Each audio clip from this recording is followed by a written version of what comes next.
Thank you for being with us again today, and I really appreciate the opportunity to be before you to bring this great message to you today. Today we just want to talk about purpose. Someone says that, well, find your purpose and don't be like all of this going on with I've been there, done that, and a lot of filling up our programs, our resumes and everything with old stuff about things you've done before. Well, I'm here to tell you today that sometimes knowing your purpose could come through circumstances that are not intended, come to circumstances that we did not have any power over, unknown situations that can happen, that can come into our circumstances and to bring us to the point of our purpose and to know what we are here for. We are here to do things, to do a mighty thing. No one is an island. No one was born for nothing. But in the meantime, we just want to bring a little things to you, maybe to share my story, to share my life, to share my situation with you about how I came to have my purpose, to get to know my purpose.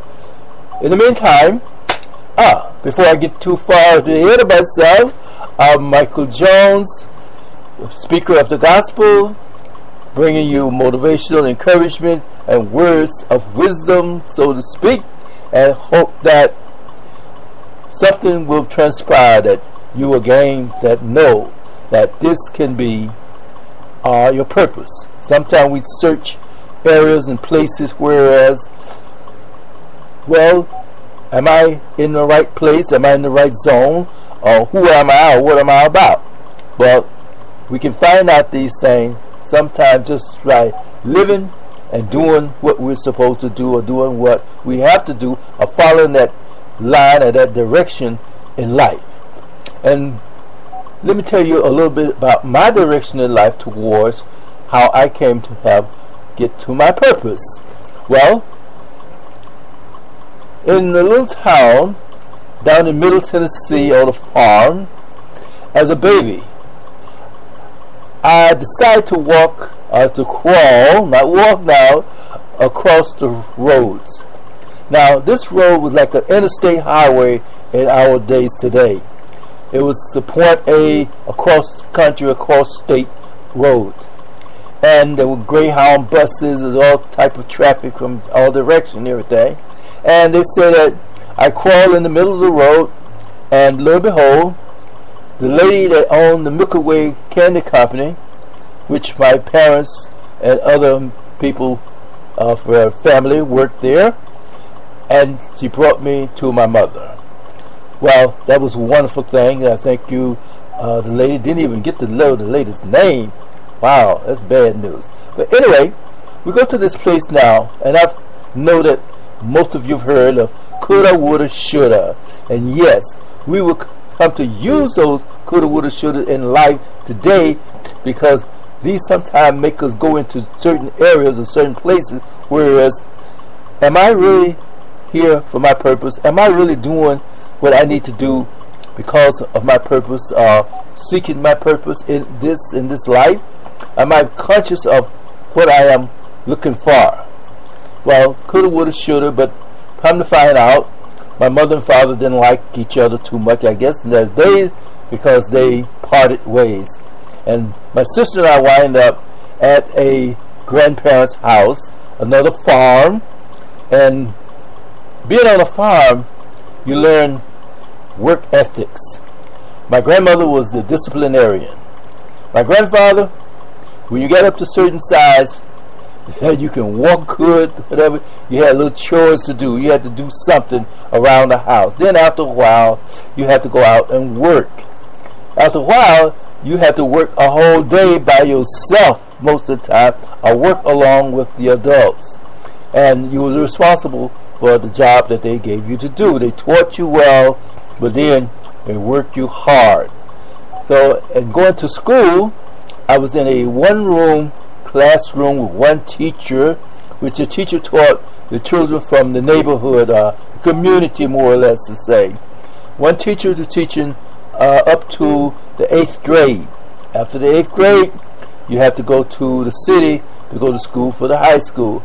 But just so happened, thank God, they closed the school down around the 7th grade. And we started this new transition in life of the community called busing our students or children to the city to go to school. Wow. So going to school in town around the 8th grade, and then going into high school, I became an entrepreneur. I was the first student ever to sell turkeys to my school teachers, to the elementary and high school teachers, for Thanksgiving and Christmas. I would raise turkeys, prepare them, and bring fresh turkeys to my teachers. Beautiful. Now, around 14, I get the bad news that my father got killed from gun violence, which was devastating because I didn't have too much of a relationship with my father after he and my mother had separated and parted ways and everything. So after around graduation time, which we were the largest class that had graduated in that school in years and years, 88 people graduated, and I was like the top 10 graduate. All right, now, so I didn't want to go to college in the South, so I wanted to go to Detroit to live with my mother and stepfather, new dad, to go to college there. And around 16 and 16 and a half, I go to Detroit, try to go to college there. Couldn't pass the college entrance exam. So therefore, now I'm devastated. I graduated 10th in a class of 88, and I can't pass the college entrance exam. And they came back with some devastating news. You only have an 8th grade education. Well, back in those days, I guess in the South, the educational standards and the books and everything, the teachers was under par, however. So it's something to work on. They suggested I go to night school. Now, going to night school was a good thing, trying to bring up my grades and everything. But by the time I was 17, I had quit night school and now joined my father's Social Security. I became an alcoholic at 17.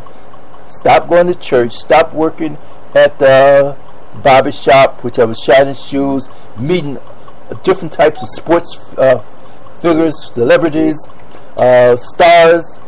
So Detroit, back in those days, they had a great baseball team, they had a great football team, great basketball team, and they had a hockey team.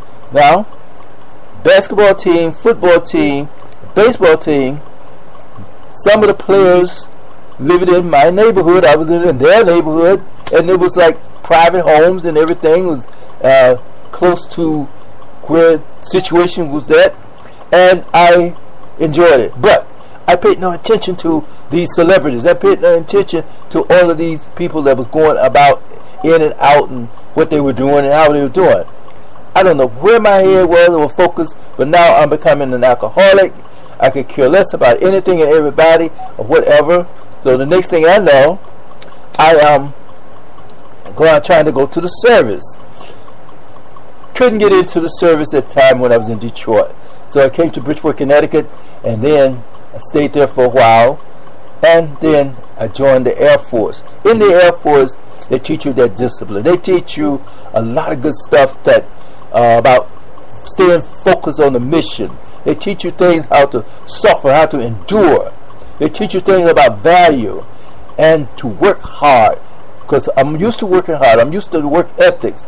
But something about the situation there is like I'm still in a place where I might die at any time, at any moment.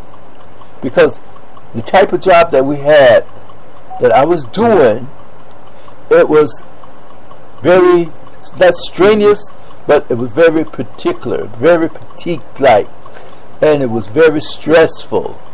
So, at 18 and a half, 19, I'm working on this job with all the flight line, doing these type of jobs that a mission that we had to perform, staying up 2 or 3 days at a time sometime, of dealing with these airplanes and the mechanics and all of the other that were dealing with them. So anyway, I made it through the service, joined the reserves after that. Now Vietnam was kicking off. In the reserve was really tough.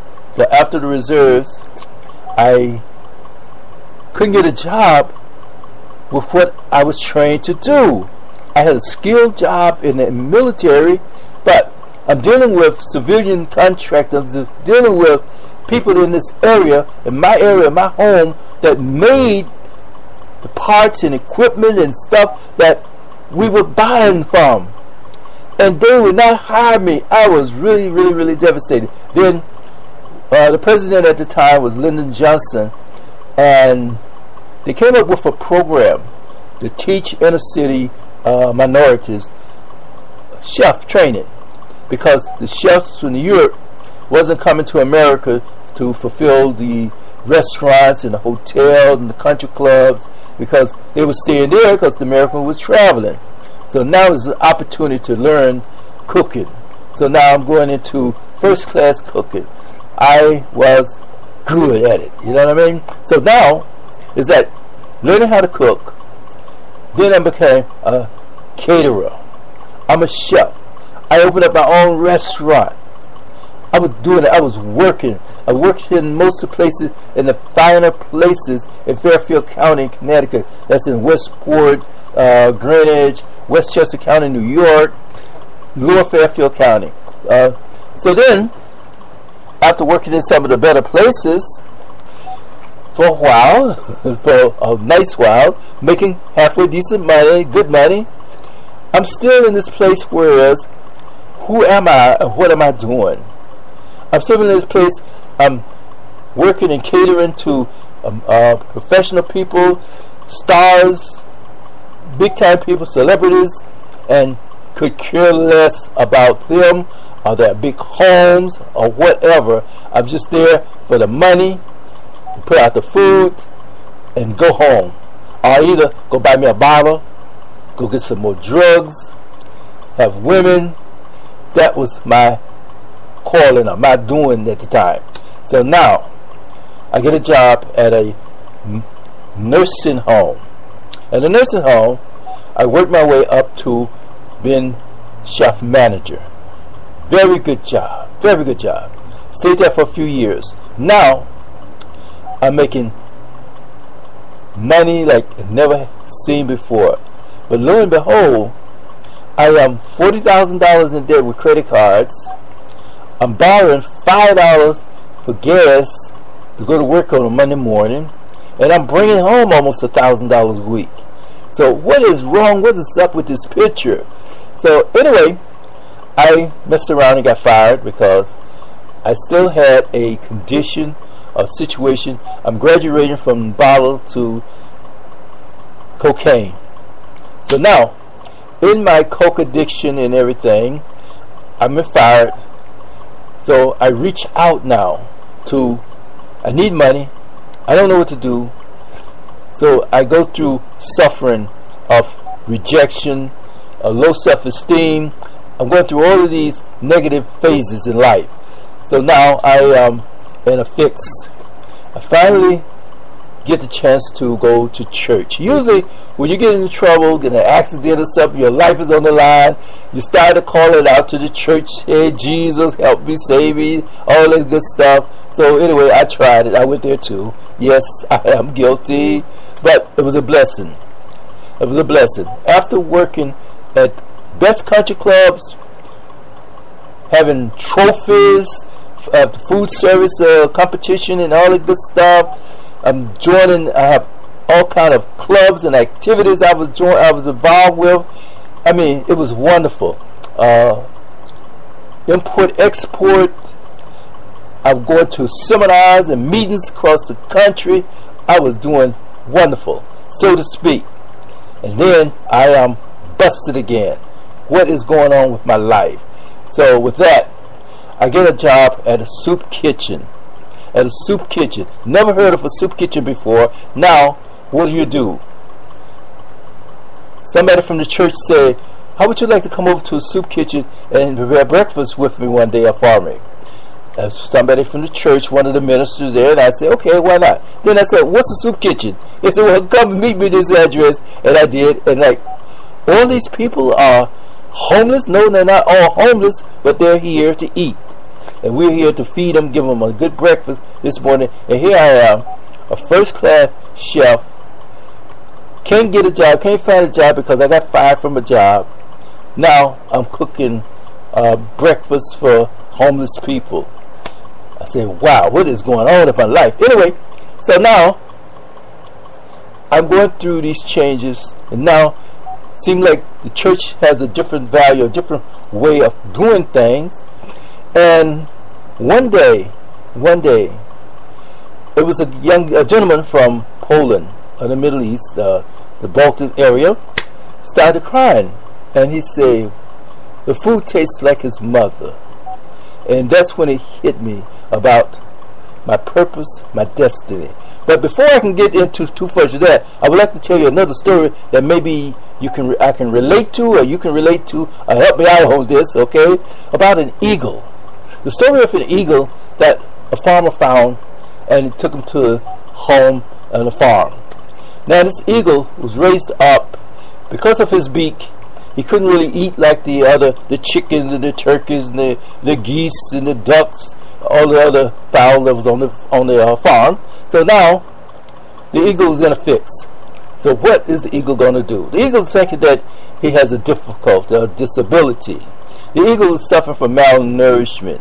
The eagle grows, but it's still not developed like he really thought he should be, like the chicken over there getting all fat and they're pecking in the ground for worms and insects and whatever, and the eagle is there. So after a while, the eagle is like, okay, I'm big, but I'm not grown, and I'm still hungry, and I got this disability, and I feel like I'm out of place because I'm not like the other animals here. So but the eagle stood there, it was stayed there in the place until one day another eagle flew over and swooped down and asked this eagle, what are you doing here? And the eagle said, well, I'm trying to eat because I'm hungry. And the other eagle said, do you know who you are or what you're about? He said, what do you mean? So he said, come with me. The other eagle said, come with me. The other eagle said, well, come you where? He said, let's fly up. Now the eagle had flown a little bit, to the tree, the bushes, whatever, a little bit here and there. So he said, okay, I'll take wing. So the eagle started flying, and he flies up, and he goes higher, and it's like he's pushing it. He's out of shape because he got to push himself, push to the max. The other eagle is going on about his business stuff. Anyway, this eagle is pushing itself to a place of unknown. He's pushing himself out of his old comfort zone. He's pushing himself away from the situation where he used to be. He's pushing himself beyond his abilities. He thought he was on his ability, but he thought he had a disability, but he come to find out now he's coming into his character. He's coming into his destiny. He's coming into his purpose because now he pushing higher, he pushing up, and he forgot all about he was suffering from malnourishment. He forgot all about that he was hungry at the moment. But then, because he didn't get to eat all of the worms and all of the grass and the seeds and stuff, and got fat, he is lean and he's ready. So his wingspan is big. So now he's pushing higher, and the higher he got, the more he could see. His vision became clear. Now he goes up to the place where the other eagle said, now look. And he see other eagles flying around, and all of a sudden one day one eagle flew down into the water and grabbed the fish. Down into the water, grabbed the fish. Wow, he said, I thought I saw a fish or something in the water. He said, you did. But it was like the water was a little bit, not deep, but wasn't on the top. But the eagle's eyes now becoming adjusted. So when he went up high, his eyes become adjusted. His vision became more adjusted to where he needed to go. He was going over his situation, but beyond all of the mess and the tribulations of where he was before. He was getting out of his area, his comfort zone, because before he became just stagnant. He was there just in a place of complacency like I was. I was there in a place where what am I doing today, a routine, regular, round-the-mill about today, not doing anything constructive, but all the thing I was doing was being destructive to myself because I was dying from malnourishment, and I was suffering because I didn't know who I was or what I was about. Didn't know the character, the value of my character, but in the meantime, as this eagle was flying up, he became aware of who he was supposed to be, because now he saw eagles go down into the water like a dive bomber. He's soaring high beyond and above all of this situation, above the mess and the drama and all of the rhetoric that was going on before. He's going above the mess and the garbage that he heard, the negativity. He's going above all of this stuff that hold you down on a daily basis. Now he can see clear. Now he has a purpose of who he is and what he's about. So as we go higher and higher, there is a place of being higher. There is a place. And then sometimes they say, well, who are you and what about your purpose? Well, see, sometimes your purpose can come through circumstances and situations. My purpose came because I got fired. Now, I had no intention of getting fired from a job that I'm bringing home almost $1,000 a week. I had no intention of being fired, and when I did get fired, it was like, oh, no, I didn't. What is going on with my life? Then I couldn't even find a job, couldn't even buy a job. I was with the fast food places wouldn't hire me. And now I'm going through this trial and error and all of the, well, what happened? I'm complaining and murmuring about, oh, they took advantage of me. There's no justice in this. But come to find out, it was justice, because it was meant to be that I should not be there in that situation. I should not be there in that place of comfort, that place, I just say, when you go into the valley of disparity, because I didn't have any hope. But now I have hope. Now I have value. Now I have vision. And now I am soaring like an eagle. I write today. I have a book out. I am on radio. I do podcasts. I encourage people. And when this brother came into the kitchen and said that, oh, the food tastes good. Why? With Lord, teach me to be a first-class chef working in better restaurants in the area. I am cooking for celebrities. I'm cooking for people who, like, I could never even contact or say hello to, let alone cook for. But now I'm doing this. I'm in that place. I'm in that place of being there, and they don't faze me. They're just other people, and I respect them. And now there's a place in life called not just a comfort, but there's a place in life called humility. There's a place in life called humbleness, and then there's a compassion. There's a will, and there's a place where well, you have that destiny, and then you say, here I am. But no, you're not really here just yet.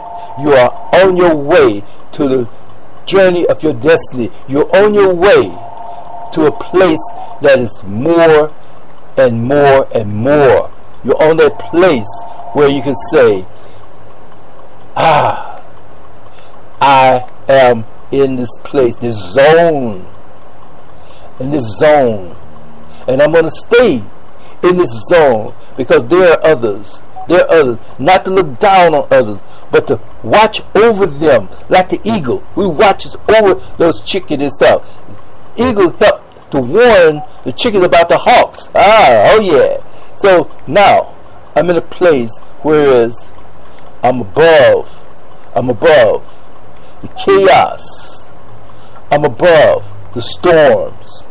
But I still go to trials. Still go to trials. But then, let trials have its perfect place.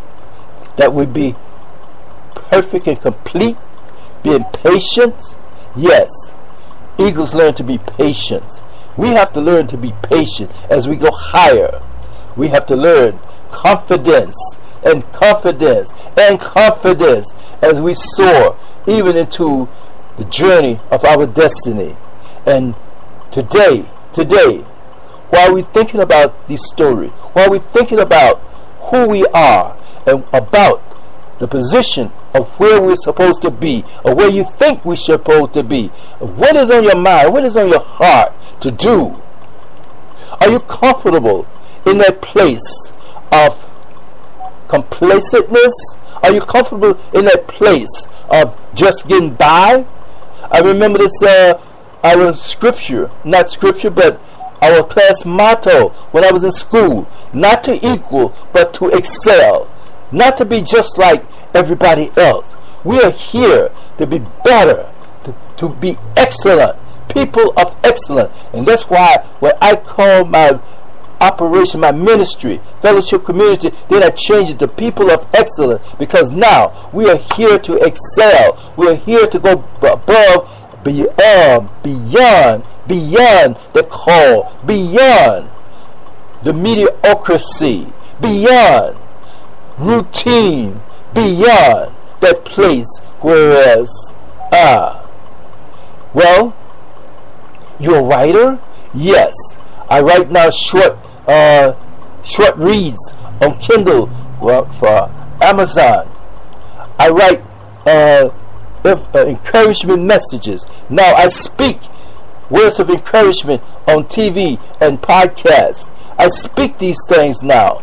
Then I help others and coach others and minister to others about, you don't have to be here in this situation. You can lift up just like the eagle did.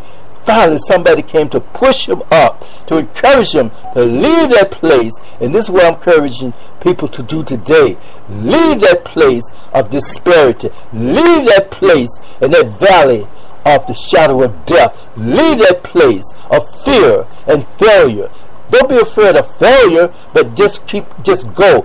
Make that move. Don't just sit there and stay there and be comfortable in there. But you can make it, you can do it, and now you know the value of your purpose, you know the value of your destiny, you know the value of your character, and you can go beyond and above all of the circumstances and situations, but above the clouds, above all of the storms. And you warn others about the oncoming storm. You can help others, and you can be there for a good cause and a good reason. And your purpose is always have a reward in store for you. And we thank you again today for being with us today.